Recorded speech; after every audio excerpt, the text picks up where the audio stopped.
Welcome back to HGC North America, where we sit in the middle of the action here between Team 12. Man, second time today I've just goofed that name. Team 12 and Gale Force Esports. Team 12 just dominant in games number 1 and 2, where Gale Force Esports, looking at part number 2, has been extremely strong at the openers of this. At this point, you kind of just look at it and you go, is this already over? Is Gale Force, is this already Team 12 too dominant, too strong to overcome? I mean, you kind of posed the question earlier, is this the Team 12 that is going to develop into the powerhouse that we kind of expected them to be in the early part of the year? I would lean to the side that this might just be Team 12's dominance starting to come out. They had a strong weekend last weekend. They're coming out here, winning their first 2 games in dominant fashion. And again, I think a lot of it comes down to the fact that they've solidified their roles. They've solidified their drafts. We see that Kure made the plays on Maev. Dansky, of course, being the big standout and Justin on that front line. It's kind of hard to ignore every single element of this team when they have these defined roles like this. So I would say that it's more on the side right now of Team 12 being that dominant. Yeah, it does really feel like that. Team 12 right now is just kind of on another level, a tear, if you will. We're going to be figuring out where Battleground number 3 is, as I think we have found ourselves at Tomb of the Spider Queen. Team 12 will be the selector of that, as Gale Force Esports had the option. Map pick, first pick after that loss. They're going to land on first pick. What's interesting enough is this is Gale Force's best battleground by far. We're 4-1 coming into the weekend, and in terms of their dominance, they've handled their opponents pretty well on this battleground. I do wonder if they might be shook a little bit by the way this series has played out. Maybe try and get things a little bit crazy. We might see a Kerrigan come out here. It kind of depends on the draft. If a Stukov get let through, whether you pick up the Stukov and, of course, the Garrosh factor. I think the Stukov and the Garrosh make Kerrigan a little less likely, as we saw Tempo Storm get answered by that by Shad. Back at the Western Clash, and everybody's like, wait a minute, maybe Kerrigan's not, the NA special, because these 2 heroes are pretty good. Yeah, and another hero that I got to keep my eyes on here. On the side of Gale Force, it's got to be Junkrat. Does that come to light? This is one of the more popular maps for it, and it's been surprisingly high in priority. Dragonshire and Infernal are maps that we've seen them play the Junkrat already today. Both times, they're Junkrat maps. It's not like it's any different on Tomb, but it's where it's shown up in the draft and kind of how it's felt a bit out of place, and maybe something that I don't necessarily want to see them maybe step away from, because, again, he does cater towards this map's playstyle, but I feel like there's got to be a mix-up somewhere, and Junkrat on the side of Gale Force is what I'm looking at. For Team 12, though, Dansky on Jaina, man. I'll be honest, I'll just flat out say it's the first time I've looked at a Jaina pick out of North America in a while, and I go, this is the Jaina I know and remember. Where you go, oh, wait a minute, one Frostbolt hits, you're 100% like dead. Like during that chase on the Malfurion, right? When that first Stormbolt hit, I was like, there's zero way out of this situation. Jaina's one of the best at furthering those winning circumstances, and Team 12 did it really well. The Medivh hover is here, and you have to think that likely the Maev is going to be banned. It was already banned out against you in game number 1. I feel right now that we might see another Diablo X rotation, whether it's the Diablo Tychus on the side of Team 12. It's kind of their old special. Tomb of the Spider Queen for them fell off for a little bit. Yeah. They were really strong on it. Then they kind of had a bunch of slip-ups, and now obviously they're picking the battleground again, feeling pretty confident. And again, whether Garrosh makes it through in that second rotation, we saw Johanna obviously before. I think there has to be some different considerations when you get to that 2-3 spot on the side of Gale Force. This is going to be really curious. Like, I want to know, do you like the fact that this isn't a Diablo Tychus immediately? Like, what was the thought process in that last game to go with that kind of, draft priority? I mean, Diablo drops a little bit on this map, so you can make the argument of kill potential within the 4 falls off. There's a trade-offs, and kill potential around the shrines, which we were talking about in the last game, are not there, so it's not worth the pickup. But mainly just the how much focus was against the here's we're expecting you to pick any one of these 2 heroes, and we're going to pick 2 things that pretty much make both of them look not good. And that's when things immediately kind of got wild for Gale Force in their 2-3 over the last draft. I want to say there was an old draft for Team 12 where obviously Johanna's a popular pick on this one because she has the Wave Clear and the lands that we see a lot of teams. The Genji is going to be the pickup, as well as the Stukov, to try and supply some of that healing over there to Genji. But the thing about it is, for me, is that when they went that route, they were lacking a whole lot of follow-up, and so they went like a Johanna Chromie style, and they just didn't have the same type of feel that our Team 12, especially in the first 2 games, had that big power punch, I guess, at the time. And for me, for Team 12, unless it's a very specific instance, I'm going to be okay if they start to move away from the Chromie a little bit. Tomb of the Spider Queen would be one of the few battlegrounds I think you could feel comfortable with it. Yeah. But when you have a Genji Chromie, Genji, he doesn't necessarily have the wave clear. Chromie doesn't really have the wave clear in terms of that consistent anti-siege that we talk about a lot. So there's a Johanna, and even then it's pretty bad. Yeah, it is. And so for Team 12, I'm hoping they don't go down that route. It's a mistake, and I want to use that term loosely because they're a good team. But I hope they don't go down that route again. I think that's fair. It's kind of interesting because, I don't know, the word mistake is kind of relative, right? And the fact that if your bar isn't set that high, then it's like, well, it wasn't a misplay in the first place. When it comes to these teams and the thought processes that they have. Gale Force Esports going to be taking up the Jaina themselves, pairing it with a Garrosh. Garrosh does not seem that out of place by any means. It's, I guess the Jaina doesn't either. It's just not the rotation I guess I felt like I would expect out of GFE in this time. You're afraid of giving it up, baby? Yeah, mainly the Jaina especially. Not wanting to deal with that. Garrosh is pretty effective with kill potential within the 4, can hold his own into a Stukov matchup, and does pretty well with the Genji. Also, Jaina Garrosh is amazing together for the same threat that kill potential Jaina provides. Turns out the hardest thing about Garrosh is getting onto your target. It's pretty good when they're all slow. Well, that does bring up the question of, is Johanna going to be that soft counter to make sure that you can get in and out of places without the threat of Garrosh? You know, I talked about it a little bit earlier. ETC thus far has had one of the higher win rates against Garrosh. I think it's just more about using that face melt to make sure and create distance in those opportunities and just kind of be passive, look for your opportunities in the follow-ups as needed. We see the Blaze there, and, you know, one of the things that we saw in game number 1 was to make sure in case you do get tossed, maybe go the Leoric route. So Leoric on this battleground does do well, so they might be looking to go down that route again for Goku. It did feel like that.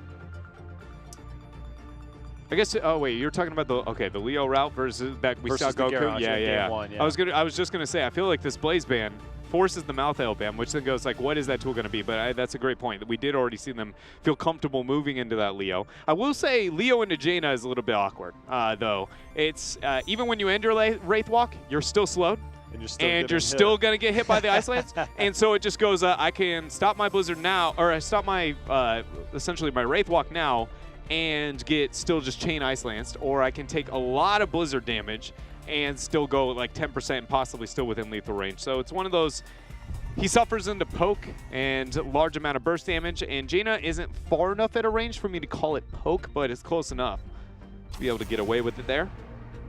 Mouthhail is still going to be the ban for Gale Force Esports. We also have the Sonya to consider. I think Sonya might spring up for these teams. You know, when the Jaina pick comes out, Michael Yodo has played it 6 times, I believe, coming into this weekend. Biggie a couple times. So it could be either and maybe still have a surprise factor at the end. Yeah, now that you say that, I almost want to see Team 12 pick it purely just to make sure that it doesn't go over to the other side. I talked about it. The Sonya, Jaina, the synergy, those guys, I will keep bringing it up over and over again. I cannot describe to you how much effective damage Sonya gets whenever she has anybody to be able to slow that down. She's still sitting at one of the, you know, kind of burstier warriors that we currently have in that off lane. And then also Malfurion. Since Elun's Grace and, you know, kind of adjustments there and, you know, not having that default opportunity anymore, it's not as lethal. But those 3 together are one of the best, again, kind of trios to the early game kill potential and just raw skirmishing. 1 slow hits, there's the snare, there's the spear, and you're going to go down. Junkrat Leo end up being the case, though, for Team 12, even making the Sonya, in my opinion, that, you know, much more of a incentivized pick, even into the Genji. Well, you have the wave clear, you have the frontline control. I feel like they need some type of sustained damage beyond this. Obviously, Stukov is going to be there, and you kind of wonder, like, what heroes? The Tychus comes to mind in particular, you know, that we saw earlier. It kind of gives you that sustained damage, that frontline control, a bit more survivability against a diving Genji, potentially. But we could also just see them go down the Grey Main route. This is something that they've done before, is the Jaina Grey Main. So a few things to consider on the side of Gale Force, unless they just really want to get wild with the Kerrigan, which against this team looks impossible to do, honestly. It kind of does, yes.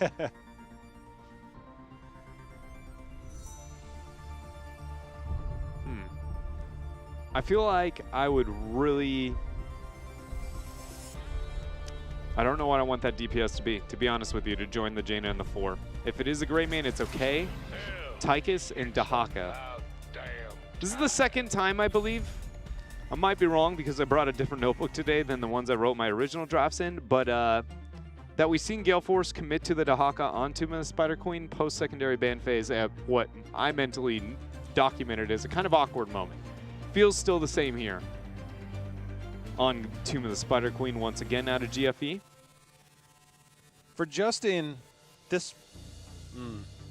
do we just get a safe Johanna against a team like this? You have the slows, you have the toss from a Jaina and Garrosh combo. Tychus will rip through a stacked Diablo if you do go down that route. Or you Tyrael. Yeah. I forgot about that guy. I think I really enjoyed that last pick, Tyrael, actually, out of Team 12. Tyrael was one that, you know, with the lower priority these two teams have compared to, you know, especially like Team Freedom, for instance, right, out of the Tyrael. It just didn't come to mind, but now that we see it, it's good within the 4, helps with able to deal with Jaina. The biggest thing is like if you go into Diablo, for instance, right? You go, well, that's pretty good. You can Shadow Charge as a response to the Garrosh, but you're still going to get Jaina to death. You need somebody who can deal with the threat that Garrosh provides in the slow that Jaina's going to have after. Smite makes up for it, but the biggest thing is just Elf Druid's mobility, way too useful to make sure you get out of those situations. So I really like that pickup there for Justin. It's really weird when you look at the history because you've noted it for a couple years now how little North America had played Tyrael up until this year when we've finally seen to come around. But if you go back 2 years ago when Justin first kind of burst onto the scene, it was with Team Name Change. Yeah. He was one of the rare Tyrael players in North America, so he goes way back as being somebody, hasn't had a lot of games this year, but coming out at the right time, seemingly so when we look at the draft. And it's one of those Tyraels that we get, you know, after the second ban phase, which is even more rare in North America. It feels like when we get Tyrael nowadays, it's either we believe him to sit at the top of the meta or we just don't really agree with Tyrael, right? This is a lot, you know, being able to pick up a hero of that kind of value at that position of this draft for Team 12, it's really setting themselves up for success. Even more so, I didn't even consider this with the fact that they have the Genji and the Leo. Leo Tyrael is one of the better duos that exists in the game because just having the opportunity to Sanctification with the Entomb, which is going to be an auto force, a lot of people view it as like, well, you Sanctification as a counter to Entomb, but it's also great with it because you just go, yeah, you're 100% dead. You're stuck here. We aren't afraid of taking damage. There is no, like Jaina Ring of Frost, right, is one of the best responses to the Entomb. Sanct turns that around quickly. Talking about Jaina, or more so the lack of a Jaina in this game now after that great initiation from Team 12, find themselves first blood quick. That's not where you want to be. Well, either way, that's going to be the first takedown as Team 12 coming out strong again, just carrying the momentum from that first game, and they're going to try and keep up with that. You know, again, we kind of see the change up and not just the standard extra movement speed for Dahaka. Again, continuing to go into that extra max essence over time. Obviously, I think this Battleground maybe a little bit more better suited towards it, unless you really need to run away through these vents. Early night camp pickup for Team 12. Done possible there to the great wave clear out of Junkrat. Mikey Dahl and friends looking to match. Not as healthy, but not going to cost them anything at this point in time. No feigned invade. I do like that we see on the side of Team 12, Goku is always using that Leo to the best of his ability by always cycling up towards mid whenever he's got spare time and downtime to kind of help out with those waves. It's one of the reasons Leo can be extremely oppressive on this map. Lurking Arm goes down as Fury goes in, gets another stack onto that Groundbreaker quest at level 1. Concussion Mine going to knock up quite a bit. Doesn't knock that mage that does provide that spell armor forward. You can see there's actually a regrowth applied to that, so surviving here just a little bit longer. Justine shielding the minions there, trying to keep their side alive as well. The battle for the armor is lost, but not the minion wave control. Team 12. Only the last mage stands. When it's all said and done, it really is just a small rotational advantage for Team 12. Now, they weren't able to quite get past that to get any structure damage at all in that mid lane, which you try and hope for a little, but both teams pretty much played that even. Justine, he's going to get in and out of there. A little bit low on mana. We'll see if he has well tap or whether he just kind of holds on with what he's got. I think that exact situation highlights when talking about the Tyrael pickup, you know, perfectly versus about every other warrior left up is just every other warrior there just goes, I'm dead. Jaina hits the slow, and you just go, I'm walking my way back to nowhere. Goku getting the Wraith walk out. Genji off on the side, who ended up visiting the Dahaka. but will not get a reset, not fully commit to it there. He was comfortable the whole time, is what I'm trying to say here. Team 12 in control of the lanes for now, even managing to kind of store 20 gems. It's one of the small things that you can do during the laning phase, especially over the first web weaver phase, that is really undervalued. Just not storing all the gems on you if you have all the time in the world. You want another example? So, hey, about that point you were making, about Dreadnought. Tyrael surviving and the threat that Garrosh Jaina provided, and having a gap closer or a way to escape actually might be necessary. Getting that second ban phase, oh man, that's crazy. The fact that they're able to pick that up. You know, once that broccoli gets stacked by Malfurion, though, maybe gives that little extra punch there. That's the finisher coming up. I don't know if you know, that's the new finisher. I'm going to put a pretty fat doubt in on that one. He's been buffed. He's been around since day one, Malfurion, but the broccoli, you know, he's hard to believe in. I mean, the broccoli got nerfed a little while ago, you know, when we saw some of the support changes. Sad day for all the broccoli mains out there. Ripping pieces June. He loves the broccoli. He does. No web weaver phase committed to yet for either team, but we talked about this a little bit yesterday. You know, about the first web weaver phase. Do you go for the first web weaver phase as soon as you can versus teams seem to be waiting now more towards that, you know, more rounding 10 spike, and how that, oh, Fury maybe out a little bit too far. Nice drag on a Cure. Going to deter any more advancement out of Team 12. But do you go for the turn-in with a 10 spike and then kind of snowball the way the structures have shifted after some of the recent game changes? Or do you go with that kind of, you know, turn in as soon as possible, make whatever happens? Here's a game where I wouldn't mind if Team 12 went for the more offensive turn-in attempts, because the Tychus Jaina is got to commit to one lane. You know, the Blizzard's going to be unavoidable, but Tyrael, Junkrat, Leo, and Stukov, all pretty good threat at sieging, shielding up those minions, and being a problem.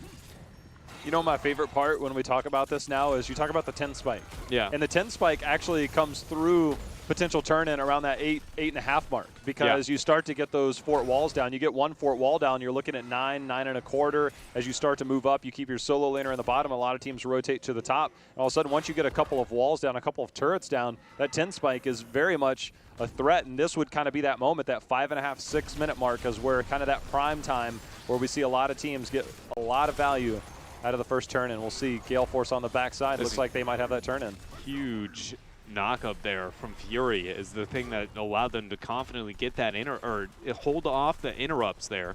Well done from Gale Force Esports. First web weaver phase. See what they end up making happen with it. Dahaka questioning where he wants to go here. It looked like he was going to take the long way down towards the bottom, but not committing anything. You know, oftentimes when I say the 8.5 level mark, it's generally you got some value out of that night camp middle to make that middle lane really easy to take down, but Gale Force was unable to get any structure damage in early, so I feel these web weavers might not get the same amount of value that we've seen from some of the other teams. We'll find out here. A bottom lane is about the only last remaining hope. The experience is jumping drastically. And the threat of 10, a lot of times in these situations, teams, when they see 10 inching up on the other side, they basically have to concede this. But they're not conceding because Buds is back there, but Justin just able to make it back to that Eldruins that he threw down before the initiation. The wildest I was gonna say, thing. where in the world? Yeah, so what he did was essentially he threw down his Q beforehand, throws down the smite, then goes, hey, look at me. And, you know, if anybody did not know this, Eldruins, at least beforehand, I don't know the math on all the timing now, but it has, you can get it to where it used to be near 100% uptime because of how long it actually lands on the ground with, old Haragic or Forging. It's just, what I'm trying to say is the duration that sword sits on the ground is a long period of time, a long while. And you can make a lot of plays with that where you see, again, kind of like Justing with that kiting out earlier. I'd be willing to bet that that was probably near the end. It was near, yeah. It was because he got tossed. Spamming your Q is about as hard Guys, as you can. Guys, I'm fine, I think. Either way, they did. Gale Force got quite a bit out of that. They ended up getting an entire fort that is in the bottom lane. You know, sometimes we'll see the priority towards another lane, but they end up picking the siege camp up as well. Have themselves about a half a level lead, but now Team 12, it's their turn as they've got the turn in here. And they also have the mage camp, which Jaina's going to try and clear up now. Pretty easily. The bruisers, I should say. Drag on to Genji. Root's going to follow up. Sanctification does get off in time. Deflect's going to overlap with that, forcing Cure to get the Swift Strike out. Riptire goes down, going to buy a bit of breathing room. Goku whiffs with that Entomb onto Mike Udall. Now Blizzard going to be thrown down. The taunt is there. Gale Force Esports get the kill on Adjusting. Passive blows up. Cure now looking for a reset. Dragon Blade. Oh, Akaface with the Twilight Dream. Not going to land on the Genji after that good dodge from Cure. Cure making a big-time play there. You can see the isolation was used onto the Genji, so you know, not a long cooldown, but something that won't be available here to not much effect, but it did keep the Genji at bay for a moment. Cure actually sitting on about 0 mana, so he can't really make too many more plays. You can see he hopped in the bush. He's going to hearth back there. Leoric the entire time. He's pushing at the bottom, and now the threat there, maybe get some big-time fort damage here and take the entire fort as a whole. Normally you don't see the bottom half get that much value, but with the pressure threatened towards the middle half of the map, it's enough to buy that time here for Team 12. They get quite a bit done with these Web Weavers. Not a fort to call their own, but it's close. Wow, they got distracted seriously on that last auto. Come on, minions. I mean, go home, minions. You're drunk, you know? Somebody's just going to go down there and poke it. It'll probably be a Genji, maybe a long-distance grenade, but you can see trying to get the back-to-back turn in. The grenade's going to get the interrupt. The drag's going to land onto Goku. He's going to Wraith walk out. Bud's using the massive shove, buying a little bit of time, keeping Fury at bay there. And now Gale Force trying to get a turn into their own, but the Entomb is down onto Fury. Yeah, but the two-man knock-up there. Taunt's going to go in on to one target. Reset number 1 over to Cure. Akaface getting a lot of pressure from Justing.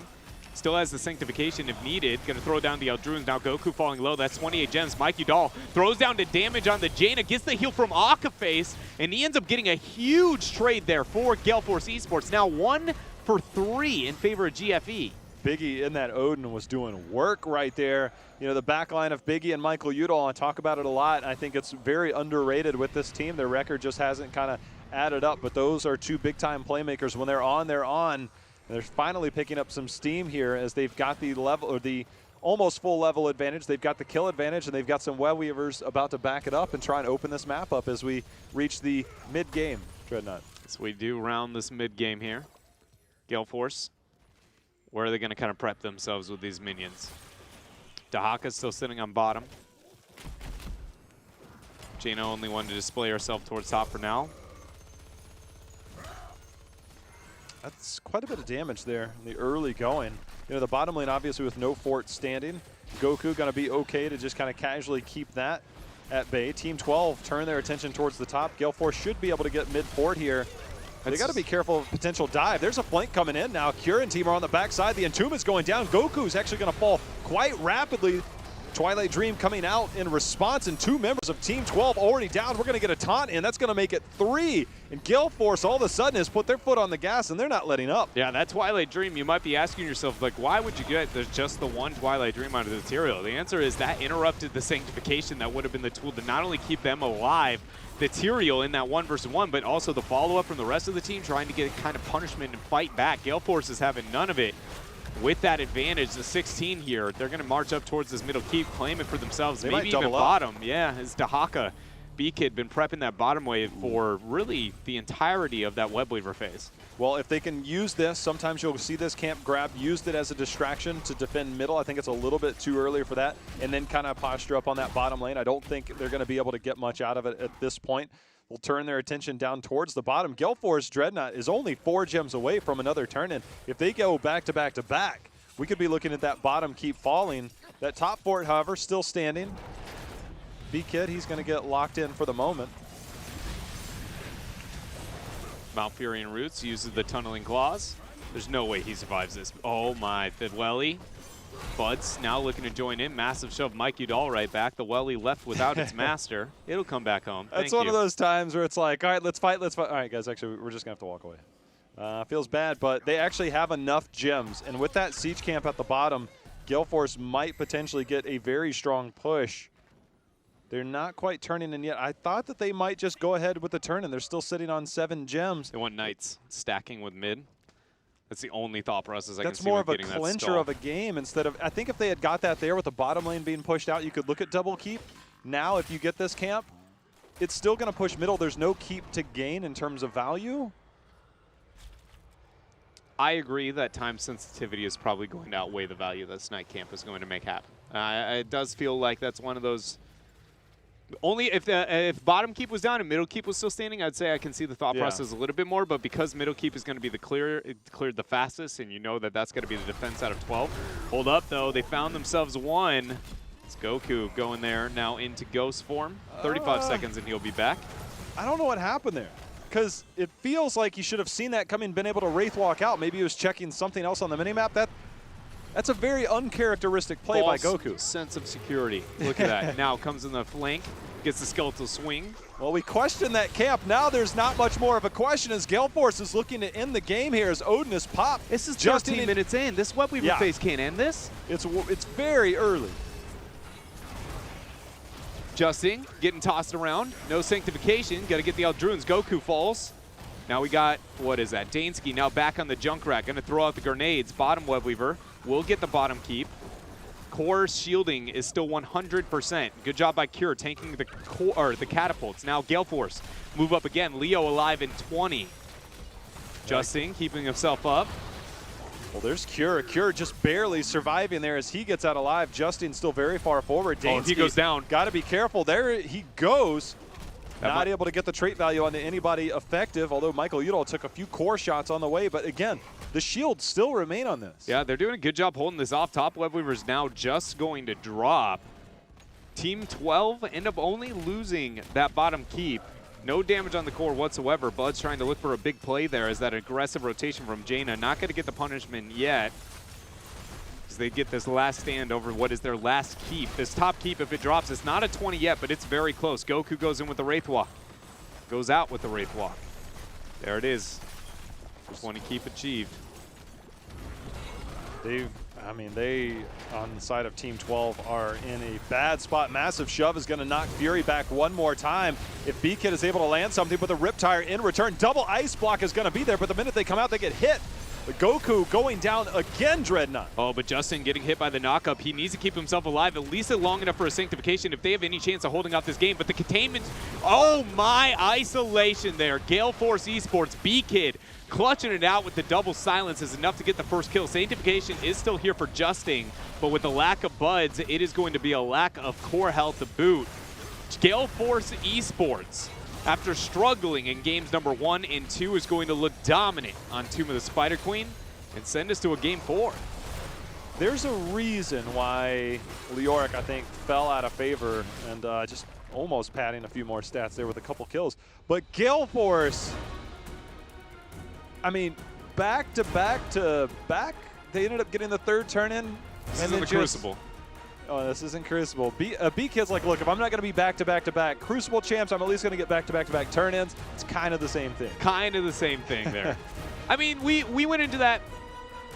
Gale Force, this is a map that they have been, more effective at than late. Gale Force normally has been the kind of that wave pool oriented. Look at all the maps that they've selected / played on so far. It's Dragonshire, Shrines, and now we're going to Tomb. Even though the 2 of those were the selection of Team 12. That's what they've been known for in the past. So I feel like we look at this and I go, I guess I expected, a certain level of, okay, maybe higher performance from them, but that was far more out of that realm to where I just kind of go like, where did that come from? Where was that in the first 2 games? And why can't we get 3 games in a series where we ever get the same Gale Force in a row? Well, that was the part where I said this coming into the weekend was by far their best battleground. And earlier in the year, what we knew from the Roll20 days, obviously a couple new members, this was their go-to battleground. And in the early part of the year, they had a few slip-ups and they started to shy away from a little bit. And their record on this map is not stellar. And now all of a sudden, they slip up again here. This was Team 12's map choice. Yeah. And Gale Force is like, okay. And I don't know what happened, but it seemed like Gale Force just found a little bit of momentum and just steamroll. There was like non-stop action for about 6, 7. We talked about entering the mid-game, and then it was just from that moment on, Gale Force is like, we'll turn in, we'll fight, we'll turn in, we'll fight. Then we'll just like hang around your core. Big red button was picked up at level 20. They're like, let's go. Everything. Yeah, and even looking at